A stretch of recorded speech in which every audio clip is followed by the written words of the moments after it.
মুসা নবীর কাছে আজরাইল আইয়া কয়, আসসালামু আলাইকুম নবী মুসা। ওয়ালাইকুম আসসালাম। তুমি কে? কয়, আমি আজরাইল। কেন আসছো ভোরবেলা? মুসা আলাইহিস সালাম তো সমস্ত নবীদের চাইতে একটু মুসলমান ব্যতিক্রম, কারণ মুসা আলাইহিস সালামের সঙ্গে রব্বুল আলামিন জিবরিল পাঠাইলেন মুসলমান 450 বার। কয়বার? 450 বার। আমার আপনার নবী রাহমাতুল লিল আলামিন, যার কাছে জিবরিল আসলেন 24,000 বার। এরপরেই হলো আসলেন মুসা আলাইহিস সালামের কাছে। মুসা নবী আজরাইল, এখনো ভোরবেলা কেন আইছো? বলে, হুজুর আপনার কাছে জানতে চাই আপনি আর কতদিন থাকতে চান, কতদিন থাকতে চান? আজরাইল দূরে দাঁড়ায় শুনে, হুজুর আপনি কতদিন থাকতে চান? কই, কেন রে, কথা বলিস কেন? তুই মালাকুল মউত, আমার কাছে আসছিস কেন? কয়, আপনার কাছে জানতে পাঠাইছে রব্বুল আলামিন, আপনি যদি ওই যে বকরির গায়ে যতগুলো পশম আছে এতদিন যদি বাঁচতে চান তাহলে আপনি বাঁচবেন।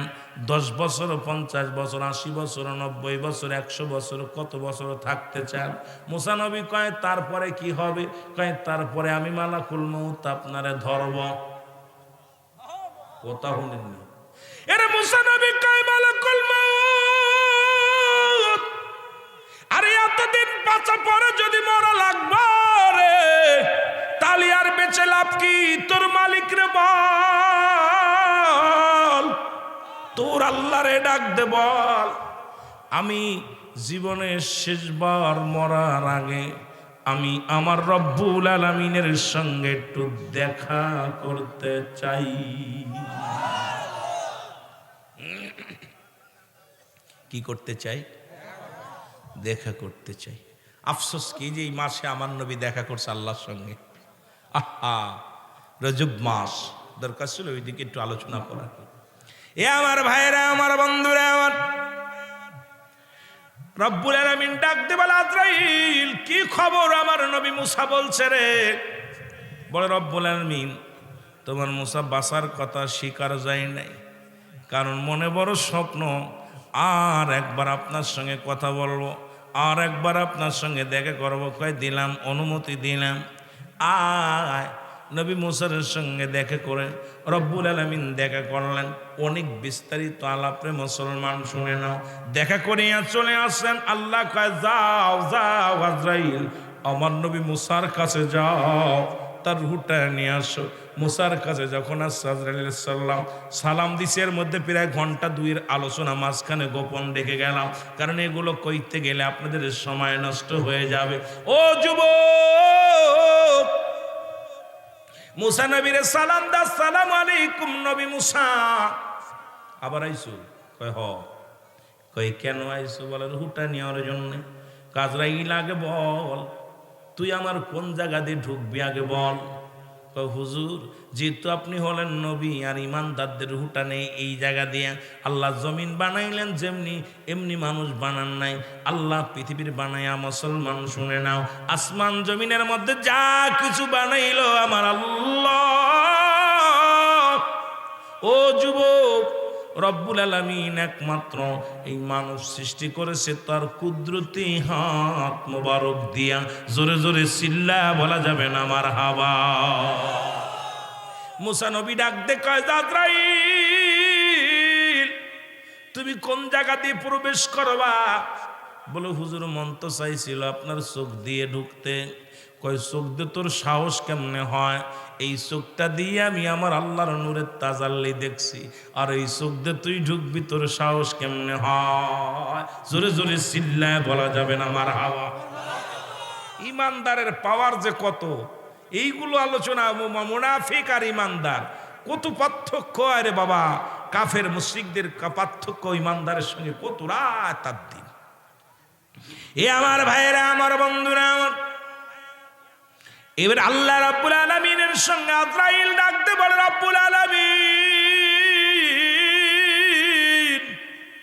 তোমার মুসা তো রাগান্বিত অবস্থা আছে গো, চাইলাম ঢুকতে, কোথা দিয়া চোখ দিয়া অনুমতি পাইলাম না। ডাক দে আজরাইল, হুজুর তাহলে আপনার নাক দে ঢুকি। কয় ভাবলি কেমন করে আমার নাক দিয়ে তোরে ঢুকতে দিব? এই নাক দিয়ে আমার আল্লাহর নূরের তাজাল্লির ঘিরান নিয়েছি রে, এই নাকটা দিয়ে তোরে আমি ঢুকতে দিব, বাবলি কেমন করে? কয় হুজুর আপনার কান দিয়ে ঢুকব। কয় বাবলি কেমন করে রে? যে কান দিয়ে আমার রব্বে কারিম কথা বলেছে আমি শুনেছি, এই কানটা দিয়া আমি তোরে ঢুকতে দিব, বাবলি কেমন করে রে? আজরাইল হুজুর হুজুর আপনি এ জায়গা দিয়ে ঢুকতে দিবেন না, এখান দিয়ে ঢুকতে দিবেন না, আমারে আল্লাহ হুকুম দিছে রুহটা নেওয়ার জন্য, আমারও আপনার সঙ্গে পেঁচাল পাড়ার সময় নাই। আজরাইল যখন মুসা আলাইহিস সালামের ভিতরে ঢুকতে গিয়েছে, মুসা আলাইহিস সালাম এত জোরে এক থাপ্পড় লাগা দিছে আজরাইলের রে, আজরাইল এক থাপ্পড়ে চোখ দুইটা উপড়ে গেছে, জোরে জোরে চিল্লায় বলা যাবে না মারহাবা। আজরাইল কাল্লা আমার হুকুম দিছে আপনার রুহটা নেওয়ার জন্যে, আমার কি আর বসে গল্প করার সময় আছে আপনার সঙ্গে? আমার তো সময় দিছে 10 মিনিটে নিয়ে যাইতে হবে, এখন 12 মিনিট হয়ে 13 মিনিট হয়ে যাচ্ছে, এখন কি সময় আছে আমার? আর আজরাইল থাপ্পড় মারছে, এক থাপ্পড়ে চোখ দুইটা একদম সুইটা কানা। আজরাইল চোখ কানার দ্বারা রয়েছে, চোখ তো দেখতেছে না কিছু। আল্লাহ ডাক দেখা আজরাইল,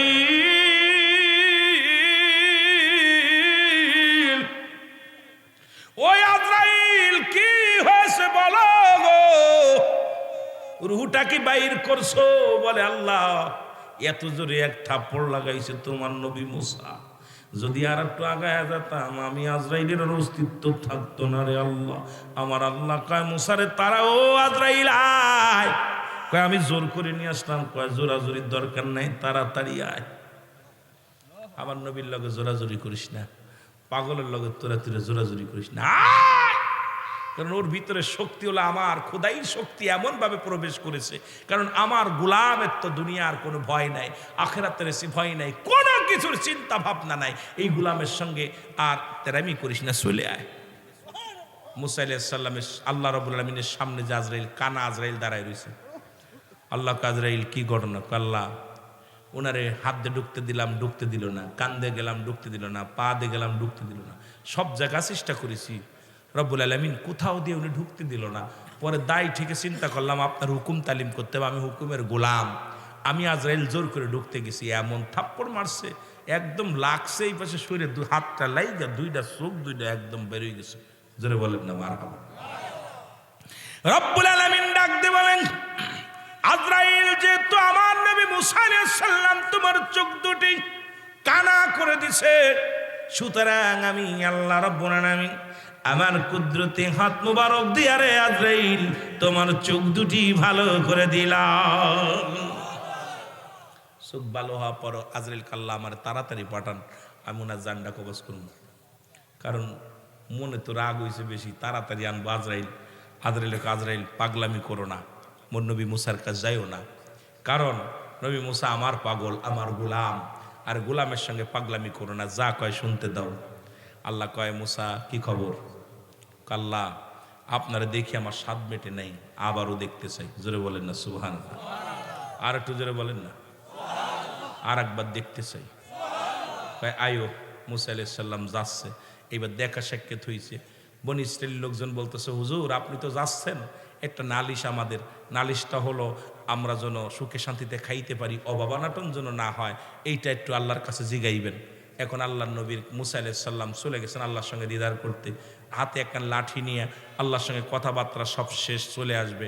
আল্লাহ একটা কথা বলবো? কই কি? আমার কমের লোকেরা তাদের খাবারের ব্যবস্থা একটু করে দিবেন, তারা যেন কষ্ট না পায়, যেহেতু আমার শেষ বিদায়, আমি আর আপনার সঙ্গে দেখা হবে না জীবনে, এই শরীয়তের চোখ দিয়া আপনার নূরের তাজাল্লি দেখতে পাবো না, কিন্তু যাওয়ার আগে সব বনি ইসরাইলের লোকজন আমার কাছে দাবি করছে তারা যেন একটু খাবার ব্যবস্থা করে দেওয়া হয়। আল্লাহ কয় তোমার হাতে কি? কয় লাঠি। ওই লাঠি দিয়া পাথর পাহাড়ের মধ্যে বাড়ি মারো। বাড়ি মারছে, বাড়ি মারার সঙ্গে সঙ্গে বিশাল একটা সাগর বাইর হয়ে আসছে, সাগরের মধ্যে একটা পাথর, বলে পাথরের মধ্যে বাড়ি দাও, দিছে বাড়ি পাথরের মধ্যে, বাড়ি মারার পর পাথরের মধ্যে একটা হরিণ বাইর হয়েছে। সুবহানাল্লাহ বলেন না, কি বাইর হয়েছে? হরিণের মুখের মধ্যে তাজা ঘাস, তাজা ঘাস খাচ্ছে। মুসা আলাইহিস সালাম আশ্চর্য হয়ে বলে, আল্লাহ পাহাড়ের মধ্যে নদী, নদীর মধ্যে পাথর, পাথরের মধ্যে হরিণ, হরিণের মুখে ঘাস। আমার আল্লাহ কয়, মুসা তুমি তো তোমার কম নিয়ে চিন্তা করো, আর আমি রব্বে কারিম স্রষ্টা, আমি শুধু তোমার কম না, গোটা কুল কায়নাতের সমস্ত মাকলুকাত নিয়ে চিন্তা করি, কোথায় কোন হালাতে কে আসে, সবার রিজিকের ফয়সালা আমি রব্বে করিম দিয়া দিই। জোরে বলেন না সুবহান। আরো জোরে। এ ঘুষখোর আর সুদখোররা শোন, বেশি বেশি করে খাবি। সুদখোর খাওয়ায় কে? আল্লাহ। জোরে বলেন কে খাওয়ায়? বাসায় কে? মারে কে? তাহলে আপনার সুদ আর ঘুষ খাওয়া লাগবে না। আপনাকে দুনিয়ায় পাঠাইছে যে কোনো উপায় আল্লাহ একটা রিজিকের ব্যবস্থা করে দিবে। জোরে বলেন ঠিক কিনা? আরো জোরে বলেন ঠিক কিনা? আল্লাহ তুমি রাজাক, আল্লাহ তুমি রিজিক দাতা, নাম তাই রাজাক। সব প্রাণীকে দাও গরুজি, দেও তাই খরক। তোমার তরিফ তোমার গানে জেগে ওঠে বরবে আনে, বিলে ঝিলে মাঠে রুজি পায় যে পাখির ঝাঁক। মৌমাছিরা গুনগুনিয়ে যায় যে কাজে গান শুনিয়ে, পিঁপড়ারা পায় খুঁজে আহার কঠিন শ্রমে ময়দানে। আর যারা শ্রম দাল্লা কাল কাসিম হাবিবুল্লাহ, কারণ দিন মজুরি মেহনতকারীরাই হলো আল্লাহর বন্ধু। জোরে বলেন মারহাবা।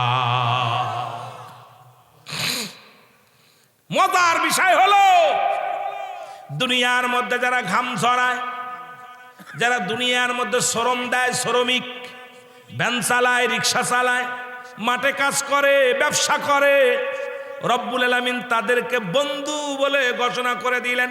মারহাবা বলেন না। এসির মধ্যে থাকলে বন্ধু হওয়া যায় না। যেমনি ভাবে মুসলমান শুনে না, এ মুসলমান শোনে না, বলকের বাচ্চা ইব্রাহিম আদম ওয়াজ কিন্তু মনে রাখবেন, আমার কবর আসরের ওয়াজ বলতে যায় আমি ওদিকে গেলাম, সব আলোচনা ওদিকে চলে আসবেন। ইব্রাহিম আদমের মুসলমান ওনার ঘোড়া হারায় গেছে বা উট হারায় গেছে। এই উটটা খোঁজার জন্যে মুসলমান রাখালকে ডাক দেব না, রাখাল রে আমার উটটা খুঁজে দাও, অতি যত্নের উট, অতি মহব্বতের উট, এই উটটা তুমি খুঁজে দাও। রাখাল যায় তিনতলা বাড়ি, বাড়ির মধ্যে ছাদের উপর দিয়ে খালি দৌড়াদৌড়ি করতেছে। উজির এসে বলে হুজুর সর্বনাশ। কি আপনি যে রাখাল রে বলছেন উট খুঁজতে, ও যে উট না খুঁজে শুধু ছাদের উপর দিয়ে পায়তারা করে, ধরে নিয়ে আয় ওরে। রাজার হুকুম শোনা উজির ওকে ধরে আনছে সামনে, বলে তোরে বলছি আমার উট হারিয়ে গেছে, এখন তুমি ছাদের উপরে কেন ঘোরাঘুরি করতেছ আমার উটের সন্ধান না দিয়ে? বলে হুজুর বেয়াদবি মাফ করবেন, আপনি যদি এই বিলাসিতা গদির মধ্যে বইয়া আল্লাহকে পাইতে পান, তাহলে আমি কেন উট ছাদের উপরে পাব না? ইব্রাহিম আদম চোখ খুলে গেছে, কয় হুজুর আপনার কবরে যার টেনশন নাই, কবরে যেতে হবে। আপনি নামাজ পড়েন না, শরিয়াত মানেন না, শরিয়াতের বিধান অনুযায়ী চলেন না, খালি এসির মধ্যে ঘুমান আর আল্লাহরে খোঁজেন, তাই না? এর মধ্যে বয়া যদি আল্লাহরে পাইতে পারেন তাহলে আমি উঠ পাবো না কেন? ছাদের উপরে উঠ পাওয়া যাবে। সুবহানাল্লাহ বললেন না? ইব্রাহিম আদম বলে দুনিয়ার জিন্দেগি আমি ছেড়ে দিলাম, আর আমি একদিনও আর রাজ দরবারে রাজ সিংহাসনে বসবো না। কথা দিলাম রে। কোথায় উজির? এই নাও চাবি, বাইতুল মালের চাবি, যার যা মন চাই নিয়ে যাও। আর জীবনে কোনোদিন আমি আর আরামসে দিন কাটাবো না, কারণ আমি আমার রব্বে কারিমের গোলাম হইয়া বনে জঙ্গলায় ঘুরে ঘুরে আমার রব্বে কারিমকে খুঁজবো। কারণ এ জীবন নয়, এমন একটা জীবন আসবে যে দেশে গেলে বিচার হবে, যে দেশে গেলে হিসাব হবে। আমি সেই দেশের গোলাম, আমি সেই দেশের জন্য পাগল হয়ে গেলাম। জোরে জোরে বলো মারহাবা।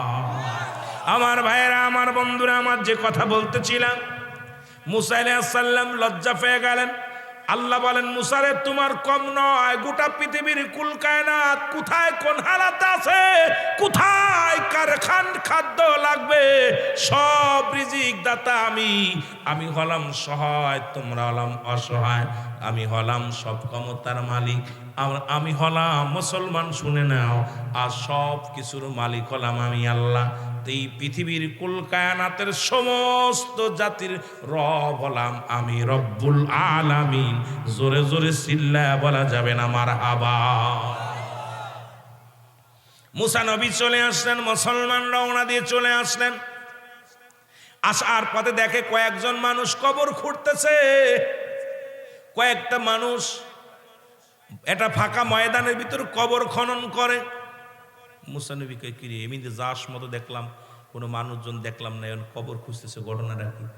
সালাম দিছে, আসসালামু আলাইকুম ভাই, এখানে কার কবর খোঁজেন? ওই তো ধরেন আপনার মতো একজন মারা গেছে, তার কবর এখানে হবে।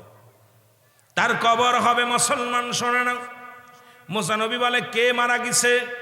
কই মহল্লার একজন মারা গেছে, তাকে এখানে দাফন করা হবে। যদি তুমি একটু আমাদের সহযোগিতা করতে, কবরটা খুঁড়তে, কতই না ভালো হতো। মুসা নবী কয় তাহলে দাও, আমার হাতে দাও, আমার হাতে দাও, কোদাল দাও। কোদাল সাপল নিয়ে মুসা নবী নিজের কবরটা নিজে সুন্দরভাবে করলেন। ও মুসলমান শুনে না, কবরটা যখন খনন করা হয়ে গেল, চমৎকার কবরের পাশে দাঁড়ায় ডাক দে, বলে কবর রে, তোর ভিতরে কে থাকবে রে? তোর ভিতরে জীবনের শেষ ভরসা এইটা মাত্র একটা ঠিকানা, কবর রে। এই দুনিয়ার জিন্দেগি ছেড়ে এমন একটা জায়গা যেতে হবে রে, কবর। এই কবরের পাশে দাঁড়াইয়া মুসা নবী চোখের পানিগুলো ছেড়ে দিছে। ডাক দেবার আল্লাহ, যেখানে কোনো বাতি নাই, যেখানে কোনো সাথী নাই, যেখানে কোনো বন্ধু নাই, এই ঘরে প্রত্যেকটা মানুষের যেতে হবে রে আমার আল্লাহ। এই চিন্তা যখনই করা শুরু করলো, মুসা নবী ডাক দে বলে ভাই রে, কবর তো সুন্দর খনন হলো, এর ভিতরে কারে শোয়াইবে? কয় হুজুর বেয়াদবি মাপ না করলে। বেয়াদবি মাপ করেন, যদি বেয়াদবি মনে না করেন তাহলে এই কবরের ভিতরে একটু শুয়ে দেখেন, যে লোকটা এই কবরে শুইবে তার মাপটা আপনার মাপে মাপ। যে লোকটা ঘুমাবে কবরে ঠিক আপনার মতো, দেখতে শুনতে উঁচু লম্বা সবকিছু আপনার মতো। মুসা আলাইহিস সালাম তখনও বুঝতে পারে না আজরাইল পাশে আছে, কারণ ও তো আজরাইল একবার মায়ের খাইছে, ভয় আছে। কথা বুঝলেন? এ মুসলমান শুনে নাও, শুনে নাও, আল্লাহ রাব্বুল আলামিন বলে ও আজরাইল তুমি প্রস্তুতি থাকো। আমার নবী মুসা যখন ওই কবরের ভিতরে গোট দিবে, ওনার হাতে একটা জান্নাতি ফল দিবা, আপেলটা। এই আপেল ফলটা আমার মুসা ভালোবাসত দুনিয়ার মধ্যে, এই ফলটা নিয়ে ওনার হাতের মধ্যে দিয়ে দিবা। আমার মুসা যখন কামড় দেখাবে, শেষ হয়ে যাবে, তখনই তুমি গোপনে তার চোখ বা মুখ দিয়ে প্রবেশ করে যাবে। মুসা আলাইহিস সালাম যখন কবরের ভিতরে শুয়ে আপেলটা খায়ার চিন্তা করে, কবর রে, এখানে কোনো বাতি নাই, এখানে কোনো সাথী নাই, এখানে কোনো বন্ধু নাই। আমার মুসলমান শুনে নাও, শুনে নাও, কথাগুলো বলতে বলতে খানাটা শেষ হয়ে গেল। আজরাইল ভিতরে প্রবেশ করিয়া অনাসে বাইর করলেন। ডাক দে কয় নবী মুসা রে, তোমার নিজের কবর নিজেই তুমি খনন করেছ রে নবী মুসা। আমি আজরাইল ছিলাম এখানে দাঁড়াইয়া। আজ যারা কবর খনন করেছে কেউ মানুষ না, সব ফেরেশতা, কারণ সবাই তোমার কাজে সাহায্য করেছে। তোমার নিজের কবর তুমি নিজেই খুঁজছ রে মুসা। আর সময় নাই, আর দেরি হবে না, কারণ এখনই তুমি পড়ে যাবে। মুসা আলাইহিস সালাম তাকায়া জমিনটারে সুন্দরভাবে দেখলেন। এবার মুসলমান শুনে নাও, দুনিয়ার মায়া ছেড়ে চলে গেলেন। মুসা আলাইহিস সালামের মৃত্যু হলো। আল্লাহ রাব্বুল আলামিন ডাক দে কয় ফেরেশতারা মুসার উঠাও, কবর থেকে উঠায়া জান্নাত থেকে পানি আনো, জান্নাত থেকে পানি আনিয়া গোসল করাও, জান্নাত থেকে পোশাক আনো, জান্নাত থেকে পোশাক আনিয়া মুসা নবীরে পরায়া দাও, পরায়া দিয়া তারে জানাজা পড়ো। মুসলমান শুনে নাও, অসংখ্য ফেরেশতা দিয়া জানাজা পড়ানো হলো। মুসা আলাইহিস সালামের দাফন কাপনের কাজ শেষ হলো মুসা আলাইহিস সালামের। মুসলমান শুনে নাও, আজ পর্যন্ত মুসা নবীর কবরটা অনেকেই খোঁজে, কিন্তু মুসা নবীর কবরটা আন্দাজের উপরে। কারণ মুসা নবী মুসলমান তুর পাহাড়ে যাইতেন আল্লাহর সঙ্গে কথা বলতে। অনেকের ধারণা এই মাঝখানে মুসা নবী থাকতে পারে। একটা আন্দাজের পর বিশাল বড় একটা এরিয়া নিয়ে জায়গাটা ভালো করে পাকা করে রাখছে, ঠিকানা দিয়ে রাখছে, এই জায়গা মুসা নবীর কবরটা হবে। কিন্তু আজও পর্যন্ত নির্দিষ্টভাবে কোনো ব্যক্তি বলতে পারে না মুসা নবীর কবরটা কোন জায়গা। এটার কবরটা দিয়েছে আল্লাহর ফেরেশতারা, কবর খনন করেছে মুসা নবী নিজেই। জোরে জোরে বলো মারহাবা। এই মুসা নবীর মৃত্যুবরণ করা লাগছে, জোরে বলো আল্লাহু আকবার। আদম আলাইহিস সালামের মৃত্যুবরণ করা লাগছে, এক একজন নবীদের মৃত্যুর কথা বলতে গেলে অনেক লম্বা আলোচনা হয়ে যাবে। যে কথা বলতেছিলাম দিলের কান্ডা লাগা শুনে নাও। যখন আজরাইল আলাইহিস সালাম আপনার সব জায়গা থেকে ফিরে যখন চলে যাবে ইমানদারের কাছ থেকে, ইমানদারকে বলবে, আল্লাহ বলবে, ও আজরাইল, ওই সভাপতি সাহেবের জানটা কখন নেওয়ার কথা ছিল, পীর সাহেবের জানটা কখন নেওয়ার কথা ছিল? বলবে আল্লাহ 10টা 1 মিনিটে। বাজে কত? কয় 1.5 মিনিট। খবরদার খবরদার, যেহেতু তোমার টাইম পার হয়ে গেছে আর ওর সঙ্গে জোরাজুরি করো না, তুমি চলে আসো। ইমানদারের পার কত? এবার আল্লাহ রাব্বুল আলামিন ডাক দিয়ে বলবেন, তুমি জান্নাতে যাও। জান্নাতে যা 7টা জাহান্নাম ডান বাম হাতের মধ্যে, 8টা জান্নাত ডান হাতের তালুর মধ্যে নিয়ে যাও, সুন্দর করে সেবে আমার বান্দারে দেখাও।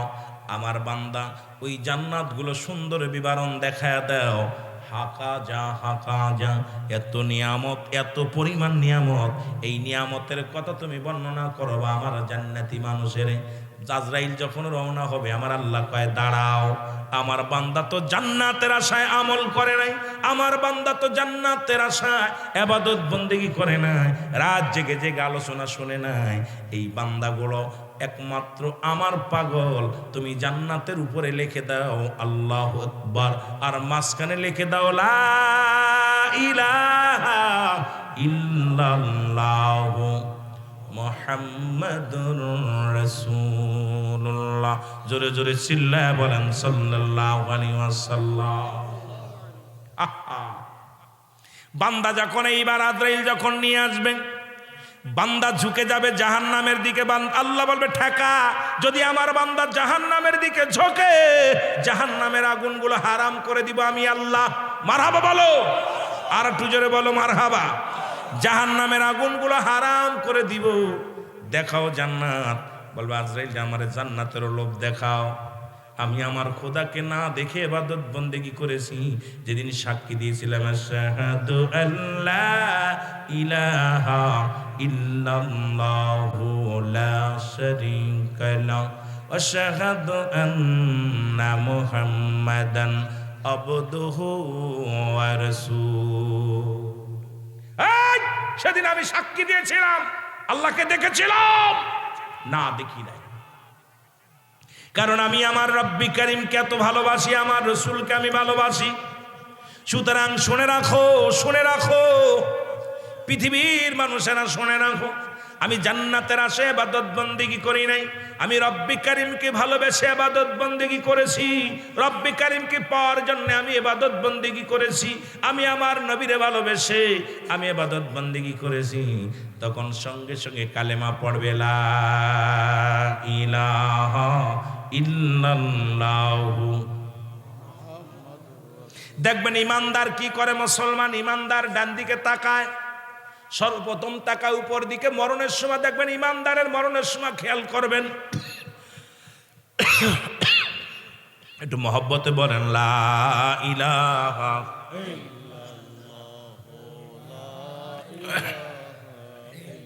আরো জোরে বলেন লা ইলাহা।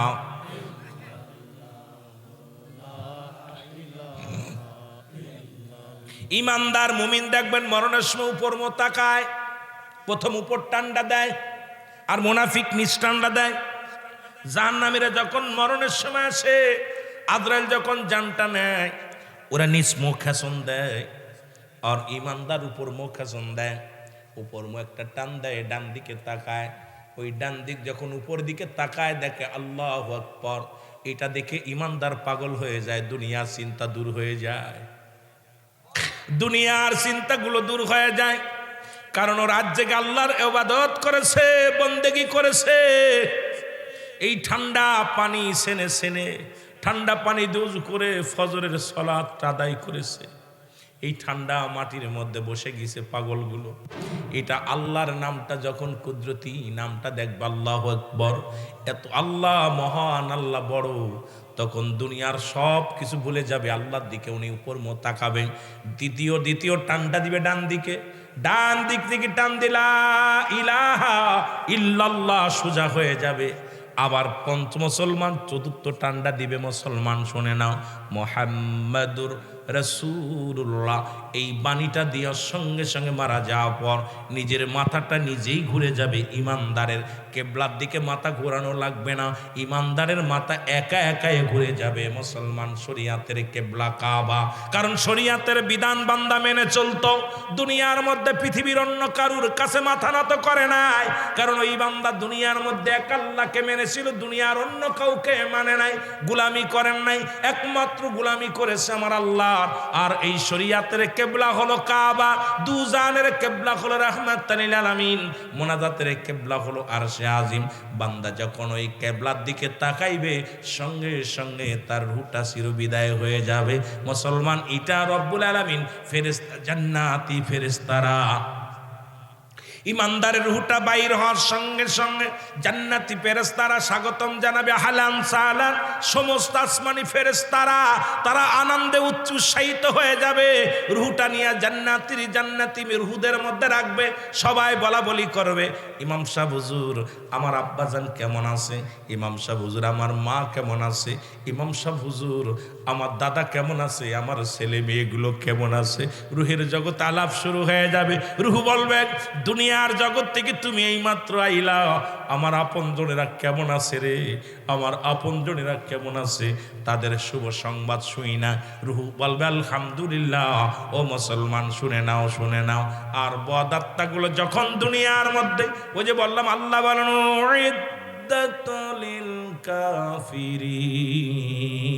কাফের বেঈমান মুনাফিকদের জন্য আল্লাহ রাব্বুল আলামিন প্রস্তুতি করে রাখছে 7টা জাহান্নাম। এই জাহান্নামীরা যখন মৃত্যুবরণ করবে, আজরাইল কোনো অনুমতি নিবে না, আজরাইল কোনো অনুমতি নেওয়া লাগবে না। আজরাইল আলাইহিস সালাম দুনিয়ার মধ্যে এত বড় দানব, এই পৃথিবীর মধ্যে থাকবে পা, আসমানের মধ্যে থাকবে মাথা। এই মাথার মধ্যে সারা পৃথিবীর পানিগুলো যদি ঢেলে দেওয়া হয়, একটু পানিও গোড়ায় পড়বে না জমিনের মধ্যে। আজরাইল এত বড় দানব, এত বড় দানব, আহা, একটু পানি এই জমিনের মধ্যে আজরাইলের গা বেয়ে পড়বে না। এই আজরাইল প্রত্যেকের কাছে জীবনে একবার আসবে, জোরে বলেন ঠিক কিনা? এই আমার ভাইরা, আমার বন্ধুরা আমার, তবে সবার কাছে আসবেন, একমাত্র ইমানদারের কাছে আজরাইল আসবে। মুনাফিকদের উপর থেকে এমন একটা খেসুনি দিব, এ মুসলমান শোনে না, এই 32 পাটি দাঁত বাইর করিয়া আজরাইল আলাইহিস সালাম যখন চোখ দুটি বড় করে তাকাইবে, যখন সে হাক মারবে, হাতটা দিয়ে হাক মারবে, পৃথিবীর মানুষগুলো একমাত্র মুমিন মুত্তাকিনের জান কবজ করার জন্য আজরাইল সশরীরে জমিনের মধ্যে আগমন করে। আর এই জাহান্নামীদের জান কবজ করার জন্য আজরাইল জমিনের মধ্যে আসে না, ওই আরশ থেকেই, আসমান থেকে এমন একটা খেসুনি দিবে, সঙ্গে সঙ্গে তোমার রূহ বাইর হয়ে যাবে পায়খানার রাস্তা দিয়ে, তোমার রূহ বাইর হয়ে যাবে প্রস্রাবের রাস্তা দিয়ে, তোমার রূহ বাইর হয়ে যাবে, জিহ্বা বড় হয়ে যাবে, তোমার রূহটা বাইর হয়ে যাবে, চোখ দুটি বড় বড় হয়ে যাবে। আপন জনেরা কাঁদবে, আপন বাবা মা কাঁদবে, ছেলে মেয়ে কাঁদবে, বাবারে কত কষ্ট দিয়া মৃত্যু হবে। এই মৃত্যুটা এত কঠিন মৃত্যু হবে রে মুসলমান, শুনে নাও। যে মৃত্যুটা মুসলমান শোনো, একজন নবী এখনো জান্নাতের মধ্যে আছে, হযরত ইদ্রিস আলাইহিস সালাম। ওনারও মৃত্যু হয়েছিল একবার, জীবিত হয়েছিল একবার, অনেক লম্বা ইতিহাস। এ মুসলমান, ইদ্রিস আলাইহিস সালাম কোনোদিন মেহমান ছাড়া খানা খাইতেন না। ওরে মুসলমান, একদিন, দুদিন, 3 দিন, 4 দিন হয়ে যায়, কোনো মেহমান পায় না, ইদ্রিস আলাইহিস সালাম খানা খায় না। আল্লাহকে আমার বন্ধু না খেয়ে আছে, আমার কষ্ট হয়। আজরাইলকে পাঠায়, জিবরিলকে পাঠায়, তারা দিল, যাও তুমি মানুষের সুরত ধরো, মানুষের সুরত দইরা তুমি যাও, ওর সঙ্গে দোস্ত পাতাও। এরপরে বন্ধু তাই পাতাইলেন। এরপরে আজরাইলের মুসলমান তার জান্ডা বাইর করলেন, আবার তার জিন্দা করলেন। জিন্দা করার পর জান্নাত জাহান্নাম দেখাইলেন। এবার রব্বি কারিম ডাকতে বলে, ইদ্রিস তুমি তো জান্নাত পেয়ে বড় খুশি। বলে, আমার রব্বি কারিম, এই জান্নাতের নিয়ামতগুলো পেয়ে আমি অত্যন্ত খুশি হয়েছি। আমার আল্লাহ বলে, ইদ্রিস আলাইহিস সালাম রে, আমার জান্নাতের নিয়ামতগুলো কত সুন্দর, তাকায় দেখো। বলে, রব্বি কারিম আমি জান্নাত পেয়েছি, খুশি হয়েছি, তবে তোমার আজরাইল বুঝি আমার সঙ্গে ভালো ব্যবহার করে নাই।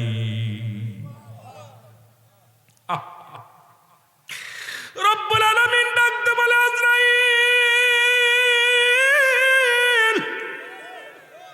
তাড়াতাড়ি যা আমার বন্ধুর জানাই দিয়াই রে,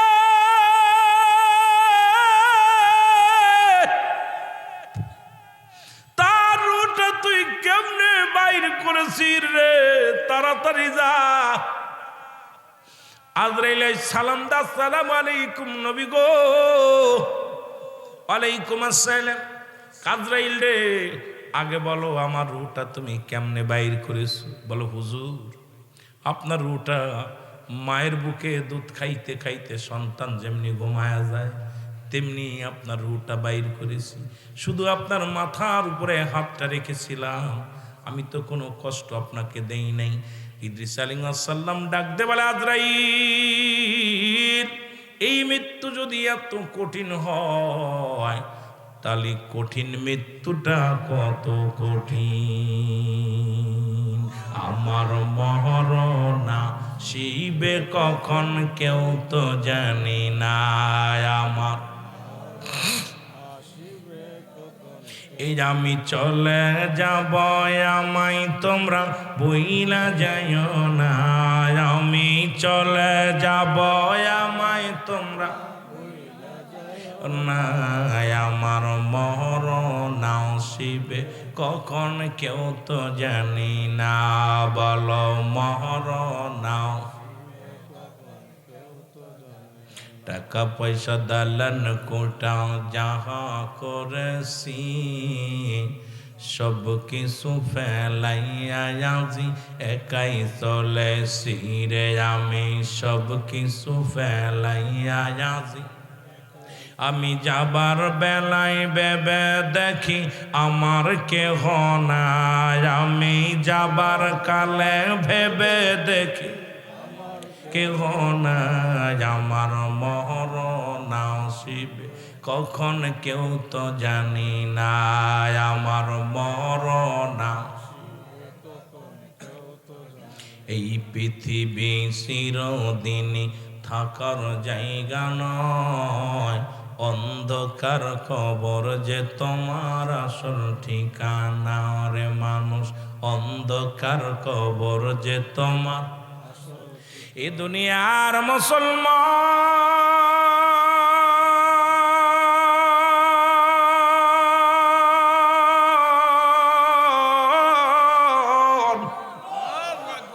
এই পৃথিবীর যার জন্য তুমি এত দুনিয়ার মধ্যে এত অন্যায় করলা গো, একবার তুমি চিন্তা করে দেখো। দুনিয়ার যুবকেরা, বল্লার জমিনের যুবকেরা শোনো, এই পৃথিবীর মধ্যে প্রথম কাপড় পরিধান করেছো তুমি অন্যের সাহায্যে, আবার জীবনের শেষ কাপড় পরিধান করবা তুমি অন্যের সাহায্যে। তোমার নিজের কাপড় নিজে পরে নেওয়ার ক্ষমতা দিবে না আমার আল্লাহ। তবে কেন এত মস্তানি, তবে কেন এত জুলুম রে মুসলমান? কার জন্য সুদ খাও, কার জন্য ঘুষ খাও, কার জন্য দুনিয়ার মধ্যে ব্যভিচার করো গো মন?